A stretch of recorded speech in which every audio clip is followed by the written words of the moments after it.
accidents or family problems can be pretty intimidating. But by keeping your eye on the prize, you will find that the excitement of winning that prize will carry you through the tough times.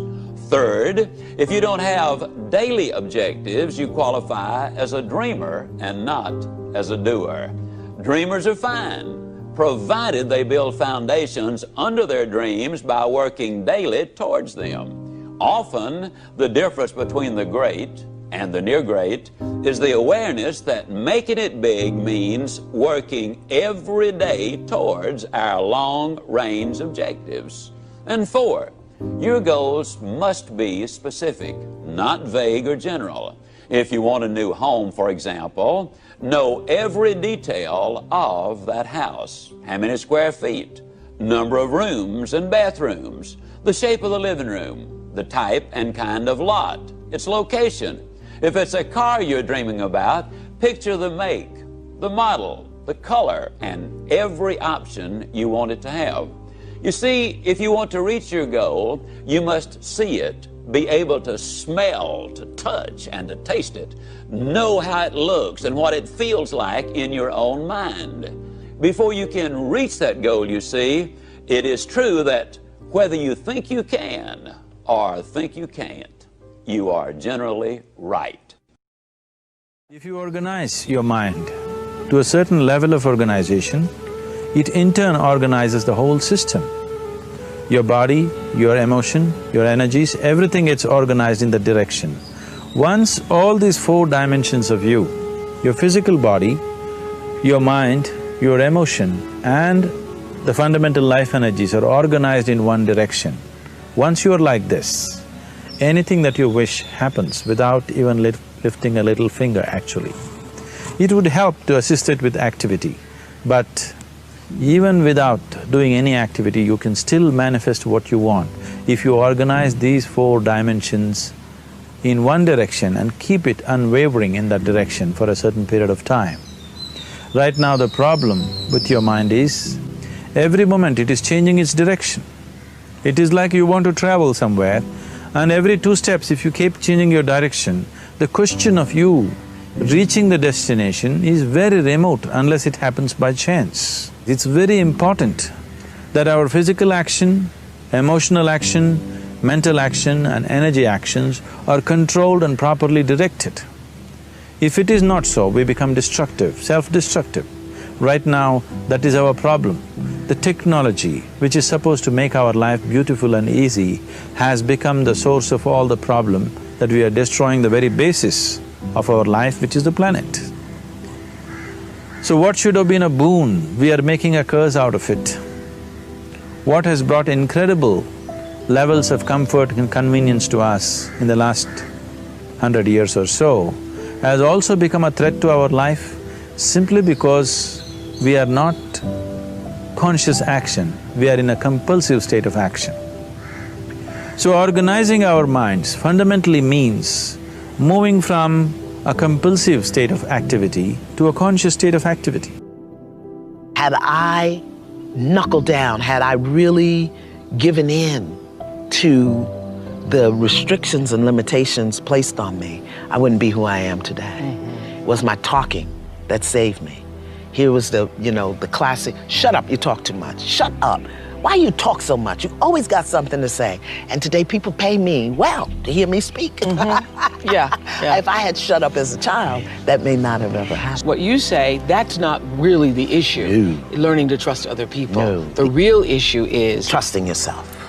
Trusting yourself that you're gonna make the right choices, trusting yourself that you can hear that voice and follow it, trusting yourself. that when people betray you, abandon you, don't acknowledge you, you will… I'll be okay. Yeah. I'll be okay. And when I go back and look at it, something told me, you say God throws a pebble, then He throws a brick.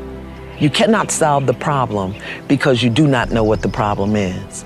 The only problem you have is the belief that you're separate from God. Because if you knew who lived within you and walked beside you, you could never be afraid or angry or ashamed or whatever, you know, Yes. your wonderfulness of humanness is. Yes. So that is it, the belief that we're separate, the belief that it looks like I'm separate from you, you're over there, I'm over here, that, you know, straights are separate from gays, blacks are separate from white, and our belief in that illusion and the physicality makes us think, I can do anything to you. Yes. You know, when I'm walking in the supermarket now, I am your sister. I'm a demonstration of who you are, of who my grandmother was. And that's because of our oneness. I see it and I feel it and I live it, so that I know every time I show up, I am a demonstration and a representation of past and future generations. Yes. So I gotta be clear. In business, you can become a lot happier person if you begin to listen less to what people tell you they're going to do and focus much more intently on what they actually do. It's interesting, you have friends all your life and then you go through an event like this and you learn who your real friends are.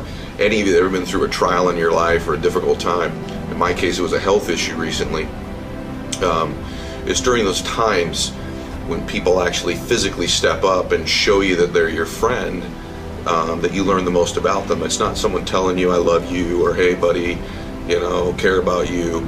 It's when you need them, are they there? It's what they do. Friendship is an action. It's an active thing. It's not a state of being. And I learned a lot this last month or so about, you know, some folks frankly surprised me that reached out and were there for me, and maybe people I didn't even know would be, that don't always verbalize it, but physically they're friends. And then there's other people that, you know, you've probably had this happen too, that you go through an event and you're surprised by those that don't, that weren't there, that didn't call, that didn't seem to care. And so you learn a lot by what people do. I've learned who my real friends are the last few weeks, and it's been a great experience. I have more friends than I thought I had, which is a good thing. But there are a few folks who I thought were my friends, and maybe they're not. They certainly didn't act like friends. So, but how does that relate to business? Well, you know, you get let down an awful lot by people by listening to them. You know, I've been training people now for 20-something years, and well, I tell you, people talk a good game. People tell you, hey, this is my time. I'm going to get 5 of these this month, or I'm going to write 10 of those, regardless of the business you're in. If you're training or leading people in any way, or you're on a sales organization, or if you're part of our organization, people talk constantly. And if you're not careful, you begin to actually listen to them. You begin to actually believe what people tell you they're going to do, or how they actually feel. All you've got to really do is watch what they do. What you do speaks so loudly, I can't hear a word you're saying. And you need to embody that yourself in business, because you start to act differently based on what people tell you. If someone tells you, hey, I'm feeling great, I'm going to do big things, maybe you don't do as much yourself, or maybe you don't go get that next recruit, or maybe you don't go write that extra sale or fight for that extra inch because of what other people have told you they're going to do. And furthermore, sometimes even leading people, don't listen so much to what they tell. People are going to tell you what you want to hear. People tell you, I feel great, things are good. Well, the truth is, what did they do last month? How much money did they make? How much business did they write? Because that's really going to indicate whether they're going to be with you long term or not. I mean, if someone's not making money, if they're not recruiting people, if they're not writing a lot of business, they're on their way out the door, not on their way staying. No matter what they tell you, I'm in for life, I'm committed, you can depend on me. The bottom line is, what did they do last month? How much money did they really make? What did they really save? Are they actually behind on their bills? Are they current on things? And so pay more attention to what people do than what they say, and you will have a much better barometer of what's really going on in your business.